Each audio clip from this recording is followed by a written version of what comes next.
matter through the ecosystem. Who could tell me what the law of matter states? You've heard it your whole life. What can you tell me about what is matter? Everything that surrounds you, right? So what happens with matter on Earth? It can't be destroyed or... created or destroyed. Good. Matter cannot be created or destroyed. So what happens to it? Can only be changed or something Good. like that. Changed. Let's add all the words that describe that change. We've got rearranged. We've got changed. What else can you tell me happens to matter? moves, Transferred. What else? I'll just put etc. then. I wanted to come up with words because any word that describes that type of change is going to come up in the test. So you're rearranging the matter. You're changing it or you're transferring it from one state to another or from one place to another. On Earth, matter is closed. Do you know what that means? No. That means whatever cycles on Earth, whatever matter is on Earth is going to be cycled and it stays on Earth. Always. The carbon that's here is going to be transferred from one form to another or one organism to another, but it's always going to be here. When do we break that law? Look at my picture. Try to see if you can come up with the answer.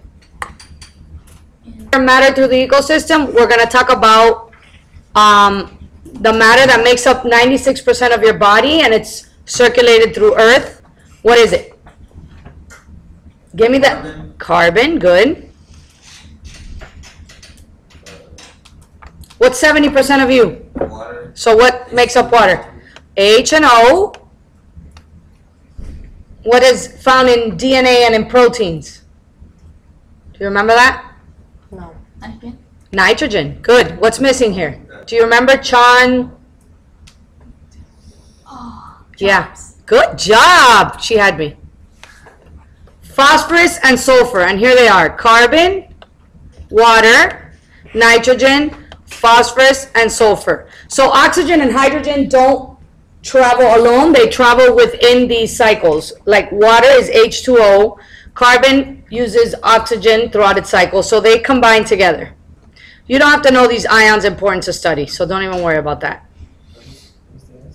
Complex ones. So water, you've done this your whole life. In order to understand the cycles, first I want to tell you that you see this perfect circle that I drew here? Yeah. You see the arrows going from here to here to here to here to here? It doesn't always happen like that. It can go from here to here and across this way. Okay? It can go from here to here and back here. So the cycle doesn't necessarily mean a perfect circle. But in order to teach you all components of the cycle, I'm going to teach it to you as a perfect circle. Here, then I'm going to bring it out of the atmosphere, back to the lithosphere or hydrosphere, and then back up. Okay? So how does water get into the atmosphere? Is evaporation. What does that mean? Ground up. Ground up, but what exactly is happening to water? It's vapor. It's changing from what to vapor? Water. Liquid to gas. Good. Water's water. Remember that here. So every form of water is going to describe the water cycle. It's going to go from liquid state to gas state. Now the same thing happens in the leaves of trees, and that's called transpiration. So you could kind of move this. Oh, I can't. Transpiration is a type of evaporation. You see how I wrote that? So it kind of goes indented. Move it over a little. I lost these notes and they became like a picture, so it's kind of hard to move things over. so it's like Oh wait, condensation. So I got this gone. There's transpiration. I'm up here. Water vapor. What's going to happen? Condensation. Condensation, which is what? The vapor. What state are we in? We're in vapor, and it's going to turn into Liquid. liquid. Correct. This is my cloud. I went from gas to liquid. What's going to happen? What's going to happen? Rain. Rain. What else? What does that mean, away from the atmosphere? It's going to come down away from the atmosphere. If you want a reference, it's going to fall to litho or hydro. Rain. What other form does water fall? Snow. Snow. What's the cover part? Yeah. What is it? What do we call rain, snow, Precipitation. hail? Good job. Precipitation. And sleet. Fell to the ground, and it's going to infiltrate into the soil or into the land. It's going to percolate through the rocks, and then it's going to run off. Does anybody know what that means? Oh, no. Look at my picture. I went from here, I'm infiltrating, I went into the ground, and I'm running off. Where am I going? To make sense. Good. To large bodies of water. Lakes, oceans.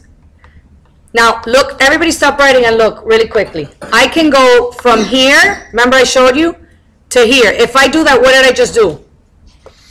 It precipitated, and I went this way. What did I do? It went straight into the. What do we call the movement? Runoff. It's surface runoff, okay? It doesn't have to go into the soil. I can actually go from here, infiltrate, and go straight up a tree and transpirate.